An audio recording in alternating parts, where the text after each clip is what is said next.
Growing up in an aviation family, Mack Rutherford has been flying his entire life. And now, he's working on setting a world record. I started flying a lot more often when I was 10 or 11, and when I was 15, I got my license to become the youngest pilot in the world at that point. And then since then, I've basically been training quite a lot with flying, and I did two transatlantics before starting my journey. Rutherford arrived in Happy Valley-Goose Bay from Montreal for an overnight stop and departed for Greenland this morning. He was greeted by a water cannon salute, members of Five Wing Goose Bay, and the public. It's quite incredible because it's something I haven't experienced before my journey, and I probably won't ever experience again.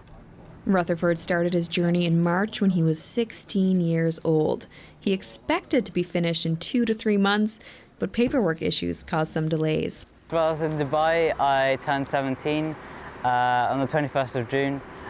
It was sort of a mixed bag because of course it's nice to have your birthday and all that, but I was turning 17. I was hoping to get back before when I was still 16.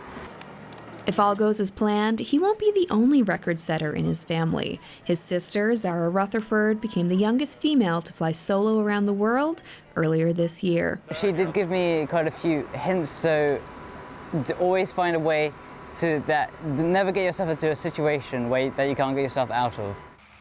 And his sister isn't the only reason the Rutherford name may sound familiar to Labradorians. His father, Sam Rutherford, survived a deadly crash near Makkovik in 2019. The teenager did a flyover of that community earlier today on his way to Greenland. It's very special to be back in Goose Bay in Labrador. Actually, when I was preparing for my journey, I did 2 transatlantics, and on both of them I stopped in Goose Bay. So it's really nice to be back here and just be able to experience it all over again. Rutherford hopes to be back in Sofia, Bulgaria in just under a week, making him the youngest person to fly solo around the world. What's in store after that? Rutherford hopes to finish high school. Regan, CBC News, Happy Valley-Goose Bay.